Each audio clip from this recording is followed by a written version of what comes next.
والصلاة والسلام على سيد الأنبياء وأكرم المرسلين وعلى آله الطيبين وصحابه المطهرين وعلماء ملته أجمعين، أما بعد. أعوذ بالله من الشيطان الرجيم، بسم الله الرحمن الرحيم. ومن يؤت الحكمة فقد أوتي خيرا كثيرا. صدق الله العظيم وصدق رسوله النبي الأمين الكريم، ونحن على ذلك لمن الشاهدين والشاكرين، والحمد لله رب العالمين. اسٹیج پر جلوہ فرما علماء ذوی الاحترام، بالخصوص کرم نواز حامی اہل سنت، قاطع نجدیت، مفکر ملت حضرت علامہ و مولانا و بالفضل اولانا مفتی محمد امان الرب صاحب قبلہ، حاضرین باوقار، السلام علیکم ورحمۃ اللہ تعالی وبرکاتہ۔ آج کی یہ پاکیزہ بزم اور نور علی نور محفل، جس میں ہم اور آپ شرکت کی سعادت حاصل کیے ہوئے ہیں، جماعت اہل سنت کے ایک عظیم اور مستند ادارے کی طرف سے منعقد ہے، اور جلسے دستار بندی کا عنوان دیا گیا ہے جامعہ حبیبیہ حضور مجاہد ملت رئیس اڑیسہ رضی اللہ تبارک و تعالی عنہ کی طرف منسوب اور آپ کی علمی یادگار ہے۔ آپ کے سچے جانشین، بے شک ماہر حفظ لسان، وحید الزمان حضرت علامہ مولانا محمد عاشق الرحمان علیہ رحمت و رضوان نے اپنی پوری زندگی حضور مجاہد ملت کے مشن پر چلتے ہوئے اس ادارے کو پروان چڑھایا۔ بے شک آج بظاہر وہ ہمارے درمیان نہیں ہیں، لیکن فیض و برکات کے لحاظ سے بلا شبہ وہ ہمیں جلوہ گر ہیں۔ بے شک ان کی روحانیت، ان کا فیضان، ان کی برکت آج بھی ہم سب کو حاصل ہے، اور انشاءاللہ آئندہ بھی حاصل رہے گی۔ میں آپ کے درمیان تھوڑی دیر حاضر ہوں۔ ایک اہم ذمہ داری میرے حوالے کی گئی ہے، میں چاہتا ہوں کہ پہلے وہ کام انجام دے دیا جائے، مگر آئیے سب سے پہلے مصطفیٰ جان رحمت سرور کائنات فخر موجودات علیہ تحیت و ثنا کی بارگاہ ناز میں درود و سلام کا نذرانہ عقیدت پیش کریں اور پڑھیں۔ اللہم صلی علی سیدنا و مولانا محمد معدن الجود والکرم والاکرام اجمعین۔ حضرات، اسلام کی اشاعت اور احکام شریعت کی تبلیغ کے 3 طریقے ہیں۔ ان طریقوں میں سے ایک اہم طریقہ تدریس کا ہے، اور دوسرا طریقہ تصنیف کا ہے۔ تدریس بہت مشکل کام ہے، اتنا مشکل کام ہے کہ جو حضرات اس منزل سے گزر رہے ہیں وہ بخوبی اسے محسوس کر سکتے ہیں۔ ایک درسگاہ میں فرض کیجئے 25 طلبہ ہوں، سب کا ذہن الگ الگ، بسا اوقات مختلف زبانیں جاننے والے طلبہ، مختلف علاقوں کے طلبہ، اور ایک استاذ ہے اور اسے اپنی ایک بات 25 مزاج کے لوگوں کو بیک وقت سمجھانا ہے۔ یہ کمال اس استاذ کا ہوتا ہے کہ وہ 25 ذہن کے لوگوں کو اپنی ایک بات سمجھا لیتا ہے۔ یہ بہت مشکل کام ہوتا ہے۔ رسول پاک صلی اللہ علیہ وسلم نے تعلیم و تعلم کے حوالے سے جس قدر ارشادات امت کو عطا فرمائے، اگر ان کو پڑھا جائے تو آدمی سوچے گا کہ اب ہم کچھ نہ کریں گے، صرف پڑھنے اور پڑھانے ہی کا کام کریں گے۔ رسول پاک صلی اللہ علیہ وسلم نے فرمایا، خیرکم من تعلم القرآن وعلمہ، تم میں کا سب سے بہتر وہ ہے جس نے قرآن کو سیکھا اور دوسروں کو سکھایا۔ علم فرائض کے حوالے سے رسول پاک صلی اللہ علیہ وسلم نے ارشاد فرمایا، یہ نصف علم ہے، اس کو حاصل کرو، اس کو لوگوں تک پہنچاؤ۔ اور پہنچانے کے سلسلے میں رسول پاک نے فرمایا، بلغوا عنی ولو آیۃ، میرا پیغام پہنچاؤ، لوگوں تک میری بات پہنچاؤ، اگرچہ ایک ہی آیت ہو، ایک ہی بات لوگوں تک پہنچاؤ۔ یہ رسول پاک صلی اللہ علیہ وسلم کا ارشاد ہے۔ بلکہ ایک حدیث میں اللہ کے رسول صلی اللہ علیہ وسلم نے فرمایا، نظر اللہ تبارک و تعالی اس آدمی کو شرف و شاداب رکھے جس نے میری بات کو سنا اور اسے یاد کیا اور پھر اسے لوگوں تک پہنچایا۔ تو یہ رسول پاک صلی اللہ علیہ وآلہ وسلم کے ارشادات ہیں، اور یہ بھی میرے آقا صلی اللہ علیہ وسلم کا ارشاد ہے۔ اور یہ حدیث آپ حضرت مفتی امان الرب صاحب دامہ ذل العالی سے جا کر کے قیام گاہ پر پوچھ لیجئے گا، وہ تفصیل سے سمجھائیں گے۔ حضرت سیدنا امیر معاویہ رضی اللہ تعالی عنہ سے یہ حدیث مروی ہے، جس میں فرمایا گیا ہے، انما نقاسم اللہ یوتی، دیتا خدا ہے مگر بانٹتا میں ہوں۔ سرکار فرماتے ہیں دیتا خدا ہے اور بانٹتا میں ہوں۔ اسی حدیث کی طرف اشارہ کرتے ہوئے اعلیٰ حضرت نے فرمایا، رب ہے معطی، یہ ہے قاسم، رزق اس کا ہے کھلاتے یہ، ٹھنڈا ٹھنڈا میٹھا میٹھا پیتے ہم ہیں پلاتے ہیں۔ علم دین ہو یا علم دنیا یا کوئی نعمت، سب سرکار کی بارگاہ سے ملتی ہے۔ لا و رب العرش، جس کو جو ملا ان سے ملا، بڑھتی ہے کونین میں نعمت رسول اللہ۔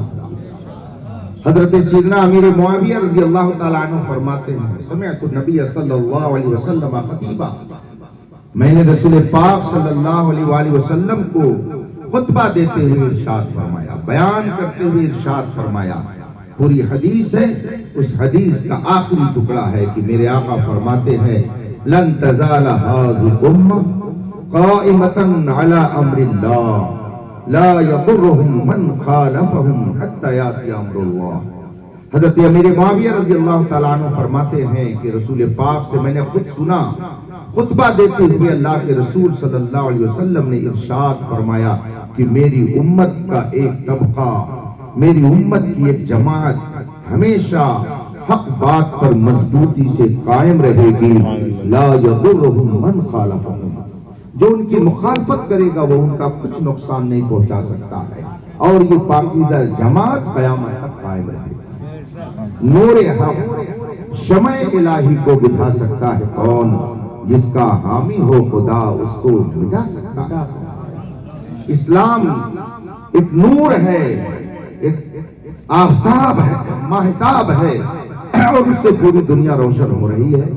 الحمدللہ 1400 سال سے یہ سلسلہ روشنی کا چل رہا ہے، شمع سے شمع جل رہی ہے، چراغ سے چراغ جل رہا ہے، اور روشنی لوگ پا رہے ہیں، اور انشاءاللہ صبح قیامت تک پاتے رہیں گے۔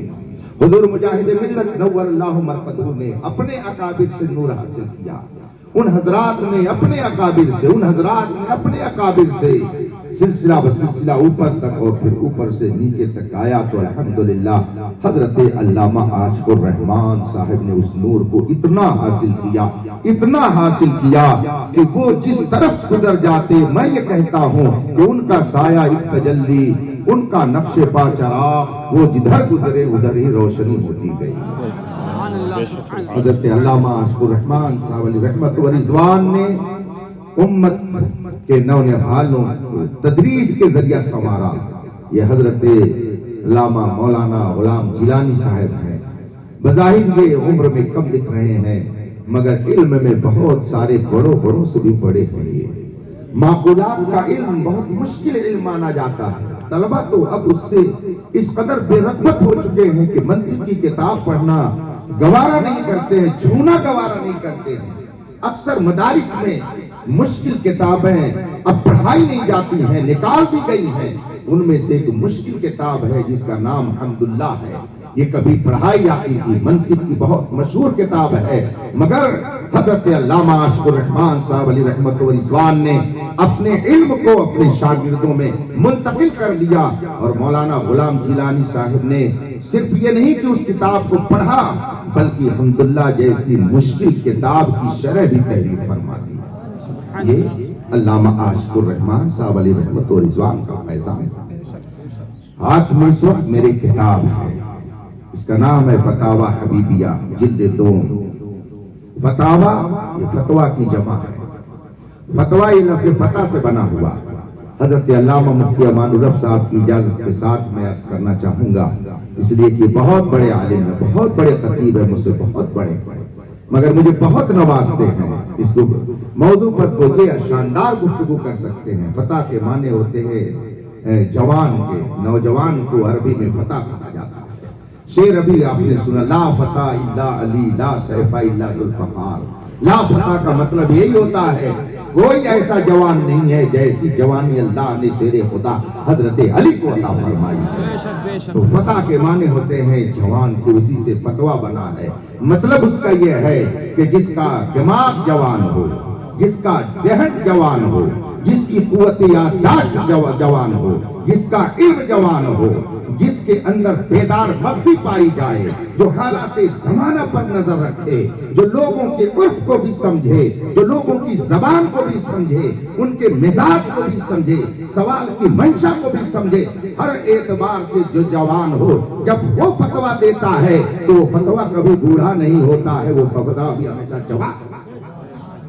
حضرت علامہ عاشق الرحمان صاحب علیہ رحمت و رضوان نے 2 عظیم اور ضخیم جلدوں میں فتاوی مرتب فرمائے۔ فتاوی حبیبیہ جلد اول تقریباً 1000 صفحات پر ہے، اس سے بھی زیادہ 1000 صفحات سے بھی زیادہ، اور یہ اتنا مشکل کام ہے، اتنا مشکل کام ہے کہ جو لوگ اس راہ کے مسافر ہیں آپ ان سے معلوم کر سکتے ہیں کہ یہ کتنا مشکل کام ہے۔ حضرت سیدنا علی رضی اللہ تبارک و تعالی عنہ سے ایک شخص نے سوال کیا، آپ نے فرمایا لا ادری میں نہیں جانتا۔ دوسرا سوال کیا، آپ نے فرمایا لا ادری میں نہیں جانتا۔ ایسے ہی کئی سوال اس نے کیا اور آپ نے فرمایا میں نہیں جانتا۔ اس نے کہا کہ جب آپ کو اتنا علم نہیں ہے تو آپ منبر پر کیوں کھڑے ہو گئے؟ تو حضرت علی رضی اللہ تعالیٰ عنہ نے فرمایا کہ میں نے اپنے علم ہی کی حیثیت سے بلندی لی ہے، اگر میں اپنے عدم علم کے اعتبار سے بلندی پر جاتا تو آسمان پر ہونا چاہیے تھا۔ بڑی اہم بات ہے، فتویٰ دینا ہر کس و ناکس کا کام نہیں ہے۔ سیدنا اعلیٰ حضرت رضی اللہ تبارک و تعالی عنہ فتاوی رضویہ میں ارشاد فرماتے ہیں، یہ وہ فن ہے جس کے لیے مدتوں کسی مطب میں بیٹھ کر کے مشق کرنی پڑتی ہے، تب جا کر کے یہ علم کسی کو حاصل ہوتا ہے۔ فتویٰ دینا یہ بہت مشکل کام ہے۔ آج کل لوگ بہت آسان سمجھ لیے ہیں، یہ کہنا فتویٰ بازی کرتے ہیں، فتویٰ کا مذاق بھی لوگ اڑاتے ہیں، مگر یاد رکھیے گا سب سے پہلا فتویٰ خود اللہ نے دیا ہے، سب سے پہلا فتویٰ اللہ نے دیا ہے، اور وہ بھی کس وجہ سے؟ جب اللہ تبارک و تعالی نے حضرت آدم علیہ السلام کے لیے سجدے کا حکم دیا، سارے فرشتوں نے سجدہ کیا، ابلیس نے انکار کیا۔ اللہ تعالیٰ نے فرمایا اخرج فإنک رجیم، گیٹ آؤٹ، تو مردود بارگاہ ہے۔ اس سے پتا چلا کہ نبی کی توہین پر کفر کا فتویٰ آج کے کسی عالم کی اجازت نہیں ہے، یہ خود رب کائنات نے۔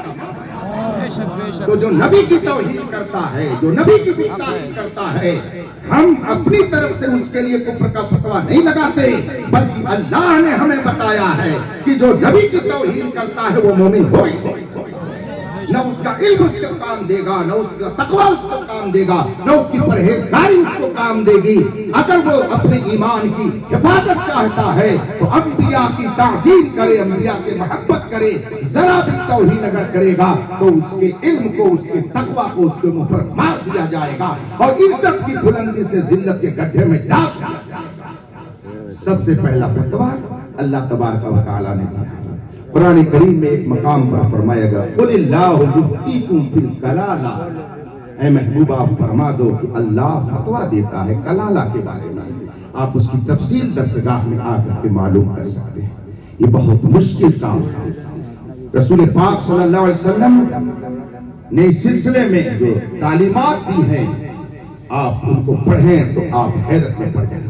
میرے آقا فرماتے ہیں من افتى بغیر علم، بغیر علم کے جس نے فتویٰ دیا، بغیر جانکاری کے جس نے فتویٰ دیا اور مسئلہ بتایا، تو اس پر اللہ کی لعنت ہوتی ہے، رسولوں کی لعنت ہوتی ہے، انسانوں کی لعنت ہوتی ہے۔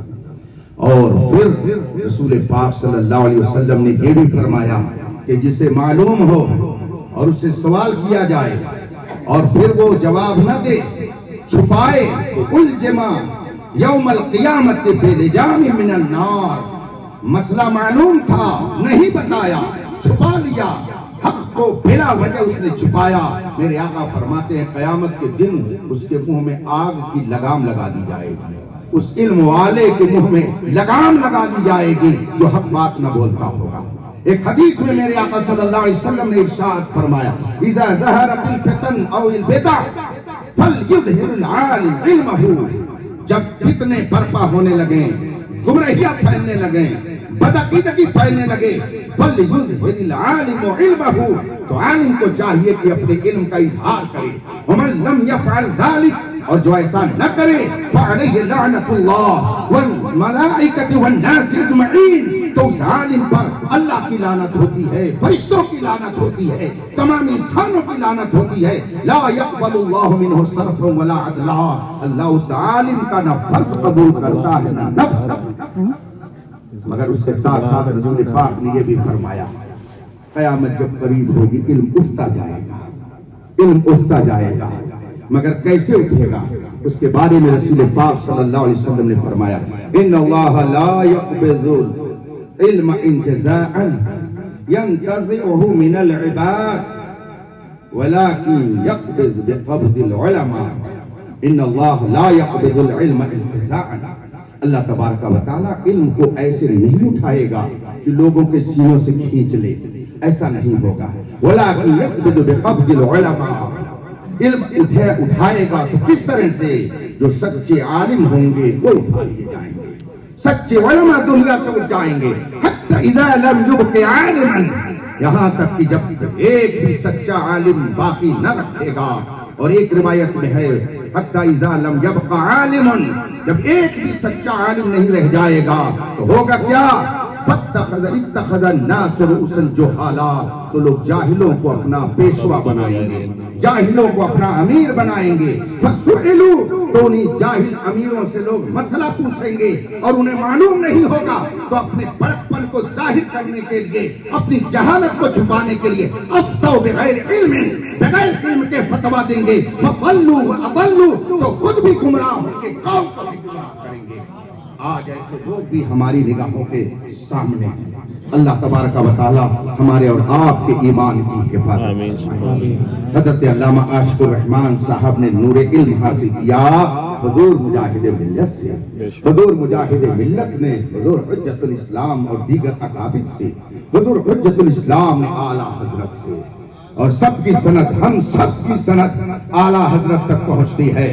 ابھی چند ہفتہ قبل سلطان الاساتذہ حضور محدث کبیر علامہ ضیاء المصطفیٰ صاحب قبلہ دامت برکاتہ العالیہ سے گفتگو ہو رہی تھی. گفتگو کے دوران حضور محدث کبیر نے ارشاد فرمایا کہ اعلیٰ حضرت کا در چھوڑ کر اگر کوئی محبوبیت و مقبولیت چاہتا ہے تو مل نہیں سکتی ہے. محبوبیت خدا کا مقام اس وقت اگر کسی کو ملے گا تو امام احمد رضا کے در کی غلامی. اعلیٰ حضرت نے تو فرمایا جو تیرے در سے یار پھرتے ہیں در بدر یوں ہی ہار پھرتے ہیں. مگر سرکار دو عالم صلی اللہ علیہ وسلم نے اپنے کرم سے اعلیٰ حضرت کو بھی ہندوستان میں یہ درجہ دے دیا کہ جو تیرے در سے یار پھرتے ہیں در بدر یوں ہی خار.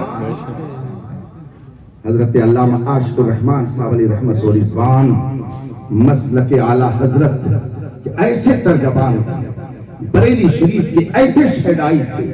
امام احمد رضا قدس سرہ کی محبت کا جام حضور مجاہد ملت نے انہیں اس طرح پلایا تھا.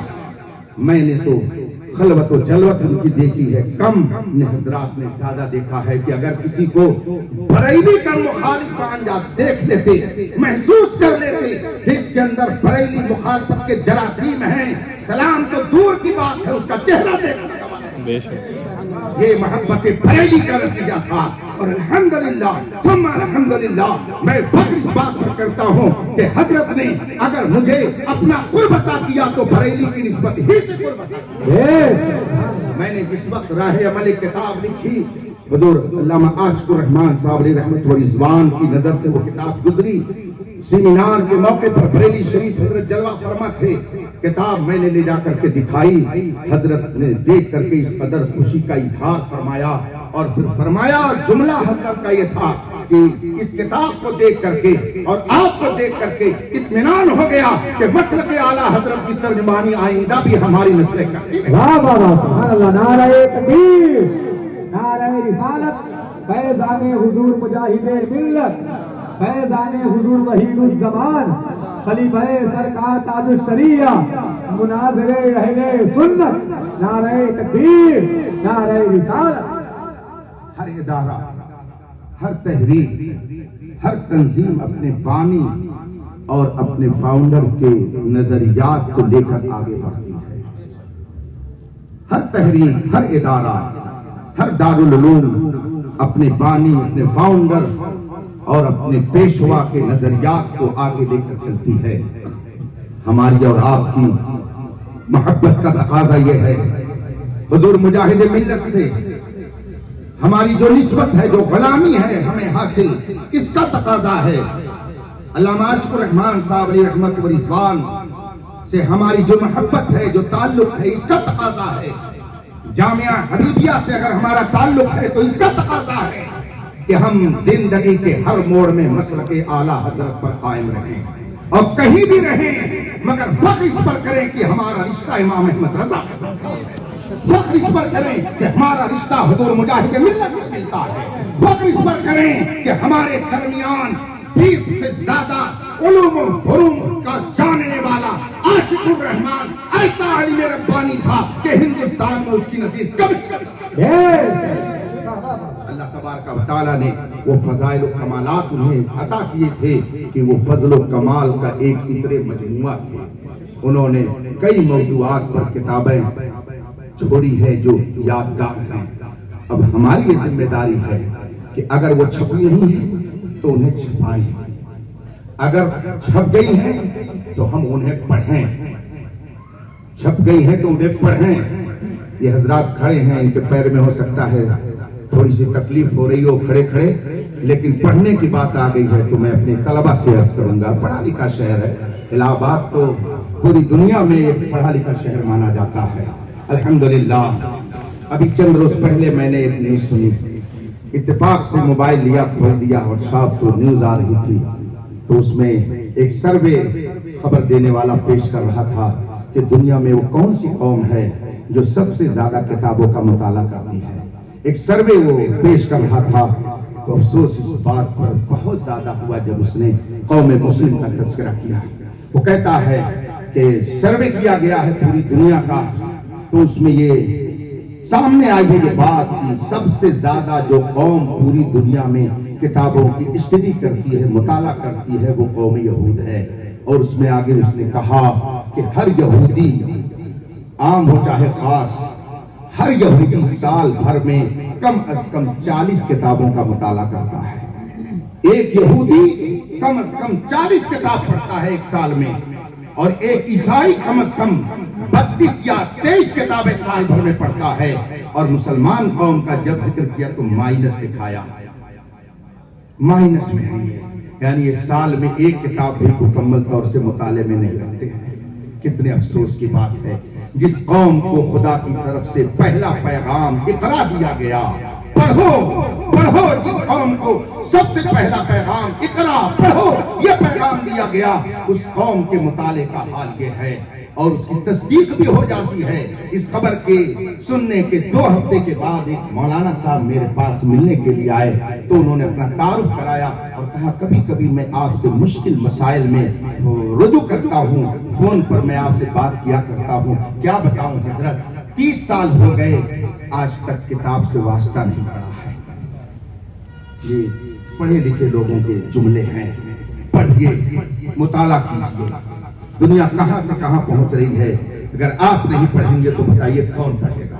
اور یہ نہ پڑھنے ہی کا نتیجہ ہے کہ آدمی دوسروں کی باتیں، بدمذہبوں کی باتیں، وہابیوں کی باتیں، دیوبندیوں کی باتیں سنتا ہے، اور سننے کے بعد فوراً متاثر ہو جاتا ہے، تو کہتا نہیں نہیں صحیح وہی ہے جو وہ کہہ رہا ہے، صحیح وہی ہے جو اس نے کہا ہے۔ اگر اس نے پڑھا ہوتا، کتابوں کا مطالعہ کیا ہوتا، علماء کی صحبت حاصل کی ہوتی، اس کو یقین ہوتا اپنے علم پر، تو کبھی بدعقیدگی کی گود میں نہیں جاتا، کبھی بدعقیدہ نہیں ہوتا۔ لیکن افسوس اس بات کا ہے کہ ہم خود بھی نہیں پڑھتے ہیں۔ میں نے اپنی کتاب 3 سال پہلے فتاوی علیمیہ ایک پرنسپل صاحب کے یہاں بھجوائی، تو ابھی 2-4 ہفتہ پہلے مجھے معلوم ہوا وہاں کے ایک مدرس کے ذریعہ کہ حضرت وہ بنڈل جس طرح سے باندھ کر کے بھیجا گیا تھا، 3 سال کے بعد دیکھ رہا ہوں تو ویسے باندھ کر کے رکھا ہوا ہے۔ جس قوم کے اندر پڑھنے کا گراف اتنا نیچا ہو جائے، اس قوم کو ترقی کیسے مل سکتی ہے؟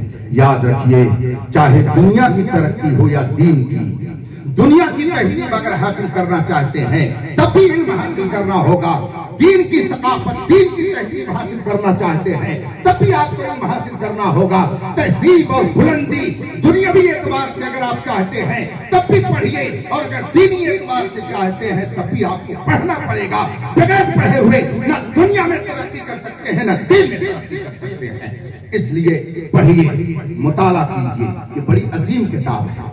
ابھی چند منٹ میں نے ورق رکھنے کے بعد 2 چند باتیں جو دیکھی تو فوراً نظر پڑی 2 اہم مسئلوں پر، تو میں نے سوچا کہ میں آپ کو بتاؤں تاکہ آپ احساس کریں کہ یہ کتاب کس قدر لائق مطالعہ ہے اور کتنی معلوماتی کتاب ہے۔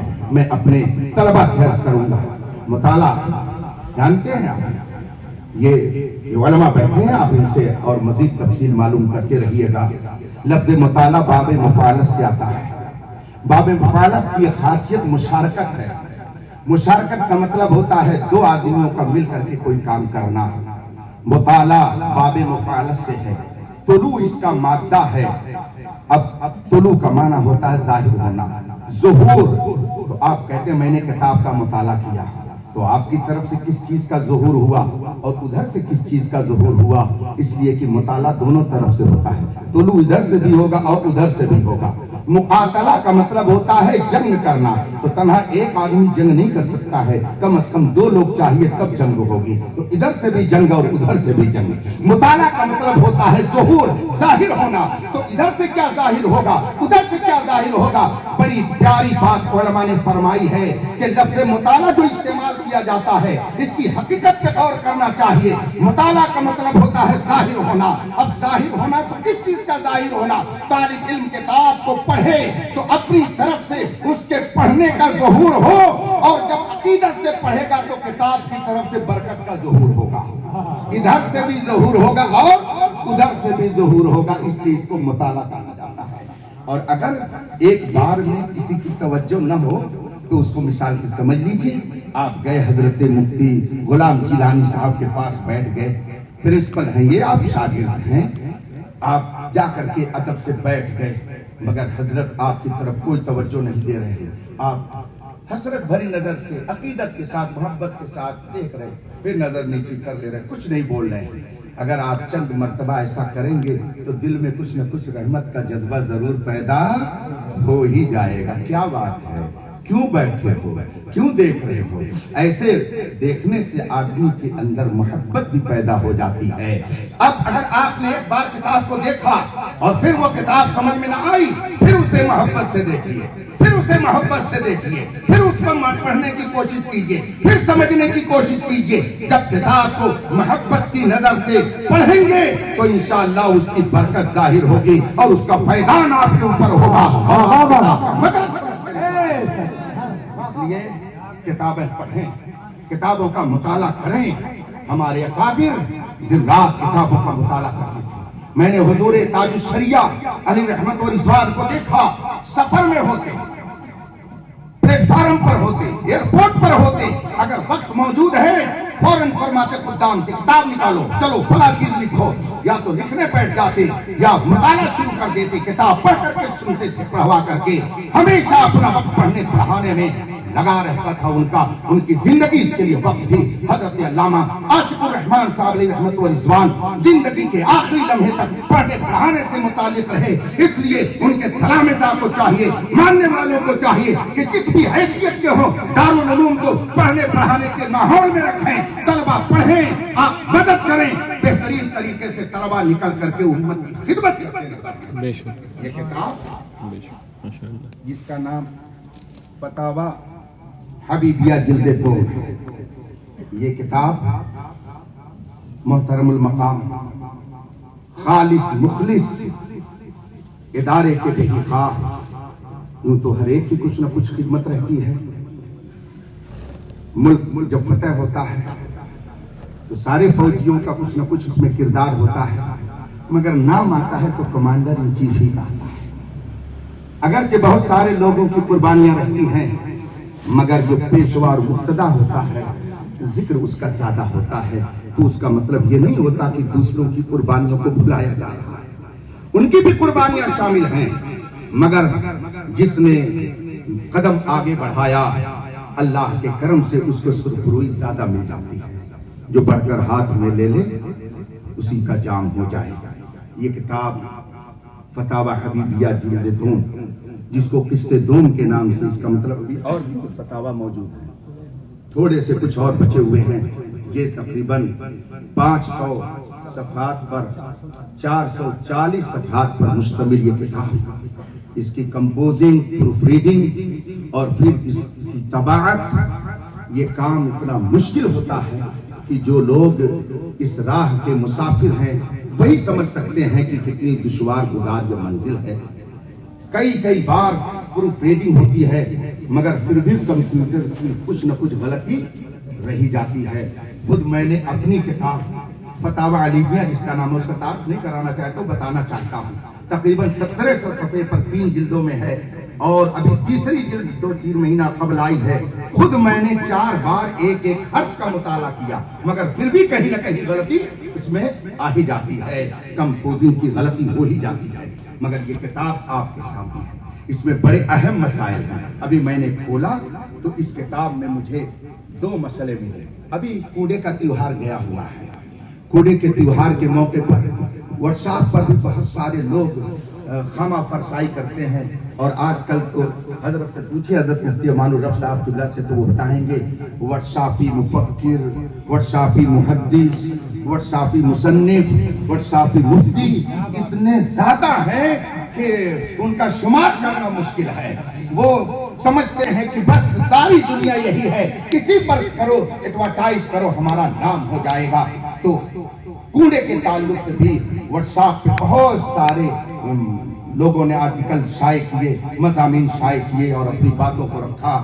مسئلہ یہ درپیش ہے کہ 22 رجب کو حضرت سیدنا امام جعفر صادق رضی اللہ تبارک و تعالی عنہ کے نام سے فاتحہ کی جاتی ہے, جس کو کوڑے کا تیوہار کہا جاتا ہے. آپ جانتے ہیں حضرت سیدنا امام جعفر صادق کون ہے؟ آپ نہیں جانتے. صرف کوڑا میں ٹکیا رکھ کر کے فاتحہ کرا کے آپ اس کو کھا لیتے ہیں, بس آپ سمجھیے وہ کون ہے. سیدنا امام اعظم کے استاد ہیں، امام اعظم جن کے ہم مقلد ہیں ان کے استاد ہیں حضرت سیدنا امام جعفر صادق رضی اللہ تبارک و تعالی عنہ، استاد ہیں امام اعظم رضی اللہ تعالی عنہ کے۔ تو میں یہ کہہ سکتا ہوں 1200 سال میں جتنے مجتہد، جتنے فقیہ، جتنے مفتی پیدا ہوئے، سب کا سلسلے تلمذ امام اعظم کے واسطے سے سیدنا امام جعفر صادق، وہ ذات ہے سیدنا امام جعفر صادق رضی اللہ تعالی عنہ کی۔ 22 رجب کو پونے کی تیوہار ہوتے ہیں، انہی کے نام سے فاتحہ۔ مسئلہ یہ آیا کہ عرس یا فاتحہ تو ان کی تاریخ وصال میں، لیکن حضرت امام جعفر صادق رضی اللہ تعالی عنہ کی تاریخ وصال 22 رجب نہیں ہے، 15 رجب ہے۔ 22 رجب کو تو حضرت امیر معاویہ رضی اللہ تعالیٰ عنہ کا وصال ہوا تھا، اور اس میں ایک بات اور بڑھا دی گئی۔ کچھ لوگوں نے یہ بھی آگے کہہ دیا کہ شیعوں نے 22 رجب کو حضرت امیر معاویہ کے وصال کی خوشی میں مٹھائیاں تقسیم کی، مگر خوف کے مارے انہوں نے نام دے دیا امام جعفر صادق کا۔ تو وہ لوگ حضرت امیر معاویہ کی ولادت کے وصال کی خوشی میں شیرینی بانٹتے ہیں، اس لیے وہ لوگ 22 رجب کو تقسیم کرتے ہیں شیرینی، اور نام دے دیا پونے کی فاتحہ اور امام جعفر صادق کی طرف اس کو منسوب کر دیا، حالانکہ ان کی تاریخ وصال 15 رجب ہے۔ تو 15 رجب کو حضرت سیدنا امام جعفر صادق رضی اللہ تعالی عنہ کے نام کی فاتحہ ہونی چاہیے، 22 کو حضرت امیر معاویہ کے نام کی فاتحہ ہونی چاہیے۔ یہ مسئلہ ہر 22 رجب اور 15 رجب کو اٹھتا ہے۔ ابھی میں نے جب کتاب کھولا تو اس میں مجھے یہ بھی مسئلہ ملا، تو ذرا سوال سنیے اور جواب پھر آپ سنیے کہ کتنا پیارا جواب حضرت نے دیا ہے۔ کیا فرماتے ہیں علماء دین، مفتیان شرع متین مسئلہ ذیل کے بارے میں؟ حضرت سیدنا امام جعفر صادق رضی اللہ تعالی عنہ کی وصال کی تاریخ 15 رجب المرجب ثابت ہے، تو 22 رجب کو فاتحہ دلانے کی کیا وجہ ہے؟ اس پر کچھ لوگوں کا اعتراض ہے کہ 22 رجب کو شیعہ لوگ فاتحہ دلاتے ہیں، اور وہ لوگ حضرت امیر معاویہ کے وصال کی خوشی میں فاتحہ دلاتے ہیں، کیا یہ حقیقت ہے؟ اور جو لوگ 22 رجب کو فاتحہ دلاتے ہیں وہ 22 ہی کو فاتحہ دلاتے رہیں یا تاریخ تبدیل کر دیں؟ اس کا جواب عطا کریں۔ یہ کوئی صاحب محمد ظہیر احمد نام کے جو کبھی متعلم رہ چکے تھے دارالعلوم احسانیہ منجھن پور کوشامبی میں، ان کی طرف سے یہ سوال آیا۔ اب حضور جانشین حضور مجاہد ملت ماہر حق لسان علامہ اشرف الرحمان صاحب رحمت الرضوان نے اس کا جواب دیتے ہوئے ارشاد فرمایا، ان دونوں حضرات کی تواریخ وصال کی تحقیق بندہ کو نہیں، روافظ کے تعلق سے جو بات استفتاء ہادہ میں مذکور ہے وہ بندہ نے بھی سنی ہے، یعنی مجھ سے بھی لوگوں نے یہ بات کہی ہے کہ شیعہ حضرت امیر معاویہ کے وصال کی خوشی میں ایسا کرتے ہیں، لیکن محض سننے سے کسی بات کا ثبوت نہیں ہو جاتا، سننا اور چیز ہے اور حقیقت میں اس کا ہونا اور چیز ہے۔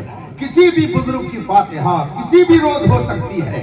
اب آگے کا ذرا جملہ سنیے کس طرح سے علامہ اشرف الرحمان صاحب نے رہنمائی فرمائی ہے۔ ارشاد فرماتے ہیں، بہتر یہ ہے کہ 22 رجب کو ان دونوں حضرات کی فاتحہ دلائی جائے، اس میں روافظ کی مشابہت بھی نہ رہے گی، کیونکہ جب ہم حضرت امیر معاویہ کی بھی فاتحہ دلائیں گے، حضرت سیدنا امام جعفر صادق کی بھی فاتحہ دلائیں گے، تو روافظ تو حضرت امیر معاویہ کو گالیاں دیتے ہیں، ان کی فاتحہ وہ کہاں دلاتے ہیں؟ ہم جب دونوں کی فاتحہ دلائیں گے تو روافظ کا رد بھی ہو جائے گا اور بزرگوں کی بارگاہ میں ایصال ثواب بھی ہوگا۔ اور پھر فرماتے ہیں آگے کا جملہ، اس کو بھی آپ نوٹ کر لیجئے گا اپنے ذہن میں، اور یہی حضور مجاہد ملت نے فرمایا ہے۔ گویا یہ بات علامہ اشرف الرحمان صاحب فرماتے ہیں کہ یہ میں اپنی طرف سے نہیں کہہ رہا ہوں، یہی بات حضور مجاہد ملت نے بھی فرمائی ہے۔ تو گویا حضور مجاہد ملت کا یہ فیصلہ اور حکم ہے کہ 22 رجب کو آپ دونوں بزرگوں کی فاتحہ کرائیں، انشاءاللہ دونوں بزرگوں کے فیضان سے مالا مال پہنچ گئے۔ اس طرح کے بہت سے اہم مسائل اس کتاب میں درج ہیں۔ یہ کتاب میں تو بڑے سستے انداز میں بہت آسانی سے آپ کے سامنے پیش کر دے رہا ہوں، لیکن کتنی مشکلیں اس کے لیے برداشت کرنی پڑی ہیں، اس کا صحیح اندازہ حافظ شمیم صاحب کو ہے۔ اس کی محنت کا صحرا حافظ صاحب کے سر جاتا ہے، اور ساتھ ہی ساتھ فاضل گرامی مولانا محمد عبد الواحد قادری رضوی حبیبی جو اس ادارے کے استاذ ہیں، موقر اساتذہ میں ہیں، ان کی خدمات، حضرت مولانا غلام جیلانی صاحب کی خدمات، اور سارے اراکین کی خدمات ہیں۔ اللہ تبارک و تعالی ان کی خدمات کو قبول فرمائے۔ میں طلبہ سے عرض کروں گا، اپنے نوجوانوں سے بھی عرض کروں گا، آپ کتابیں پڑھیے۔ بہت سے لوگ کہتے ہیں اردو میں ہے، اب تو ہندی میں، انگلش میں، عربی میں، ملیالم میں، گجراتی میں، مراٹھی میں، کنڑ میں، جس زبان میں آپ کو مذہبی کتاب چاہیے ایک ذخیرہ موجود ہے۔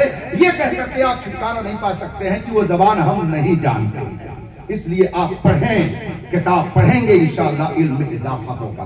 پورے قرآن کریم میں اللہ تبارک و تعالیٰ نے اپنے محبوب سے جس چیز کی زیادتی کی دعا کرنے کے لیے حکم دیا ہے وہ علم ہے۔ قرآن فرماتا قل رب زدنی علما، اے محبوب آپ رب سے عرض کرو رب زدنی علما، اے مولا اے پروردگار میرے علم میں اضافہ فرما۔ تو علم میں اضافے کے لیے دعا کرنے کا حکم رسول پاک کے واسطے سے ہم تک پہنچایا گیا ہے۔ اس لیے آپ پڑھیں، کتابوں کا مطالعہ کریں، رات میں اپنے بستر پر ایک کتاب رکھ لیں، اس کے کچھ صفحات پڑھ کر کے جب آپ نیند میں جائیں گے تو انشاءاللہ بہت سکون کی نیند آئے گی۔ کتابیں پڑھیے اور پھر اس پر عمل کیجیے، انشاءاللہ یہاں بھی سرخرو رہیں گے اور وہاں بھی سرخرو رہیں گے۔ یہ عظیم کتاب فتاوی حبیبیہ، اس جلد کی 200 روپے، یہ 450 صفحات پر مشتمل شاندار جلد، بہترین ٹائٹل، عمدہ کتابت، شاندار طباعت، بہترین قسم کی سیٹنگ کے ساتھ یہ کتاب آپ تک پہنچائی جا رہی ہے، اور اس کی قیمت 200 روپیہ رکھی گئی ہے۔ آدمی تو اپنے دوستوں میں بیٹھ کر کے 500 روپے کا سموسہ آج کل کھا لیتا ہے، 200 روپے کی کتاب لینا کوئی مشکل نہیں ہے۔ اور میں اہل سروت سے کہوں گا جو پڑھے نہیں ہے اور پیسہ ہے وہ کم از کم 10-20 کتاب خرید کر کے علماء میں تقسیم کر دیں، تاکہ وہ پڑھیں گے تو ہمیں اس کا ثواب ملے گا، وہ پڑھیں گے تو اس کی برکت ہم کو ملے گی۔ کتابیں لے کر کے جائیے، اور یہ کتاب میں خاص کر اسپیشل طور پر جو ہمارے اس اجلاس کے عظیم خطیب ہیں، مہمان ہیں اور کرم نواز ہیں، اس ادارے سے ان کا قلبی لگاؤ ہے۔ ہم لوگوں کا جو قلبی لگاؤ اس ادارے سے ہے وہ صرف بنیاد پر کہ ہندوستان کے مدارس میں یہ ایک اعلیٰ مدرسہ ہے جو مسلک اعلیٰ حضرت کا ترجمان ہے، اور حضور علامہ عاشق الرحمان صاحب علیہ رحمت و رضوان نے زندگی کے آخری لمحے تک مسلک کی ترجمانی کر کے بتا دیا ہے کہ یہ مت سمجھنا کہ میں زمین کے اندر چلا گیا ہوں، فنا کے بعد بھی باقی ہے شان رہبری میری، میں وہاں سے تمہاری رہبری کرتا رہوں گا اور تم میرے بتائے ہوئے خطوط پر چلتے رہو گے۔ انشاءاللہ کل میدان محشر میں ہم سب اکٹھا ہوں گے اور نبی کے جھنڈے تلے ہوں گے، تو ہم آئے یہاں تمہارے لیے، اٹھے بھی وہاں تمہارے لیے۔ یہ کتاب حضرت علامہ مولانا مفتی امان الرب صاحب قبلہ، امان الرب یہ رب کی امان میں ہے، اور ہم سب کے لیے یہ اہل سنت کی ایک امانت ہے۔ اور حضرت بابا محبوب مینا شاہ علی رحمٰن نے زندگی بھر ان کے ناز نخرے برداشت کیے۔ اس کا مطلب یہ ہے کہ یہ بڑا قیمتی ہیرا ہے جس کی حفاظت کرنا ہماری اور آپ کی ذمہ داری ہے۔ اب تو عوام کو سمجھ ہی لینا چاہیے کہ لوگ گوبر کھانے والوں کی اتنی تعظیم کر رہے ہیں، کم از کم مرغا کھانے والوں کی تعظیم تو ٹھیک ہے۔ یہ کتاب بطور تحفہ اس کا اجرا ہو رہا ہے، اور بطور تحفہ یہ کتاب حضرت علامہ مولانا مفتی امان الرب صاحب قبلہ شیخ الحدیث و صدر شعبہ افتاء دارالعلوم مینائیہ گھونڈا کی خدمت میں پیش کی جا رہی ہے۔ حضرت اسے قبول فرمائے اور دو چند جملے دعائیہ ان حضرات کے لیے کہہ کر کے اس کے بعد میں چلتا ہوں.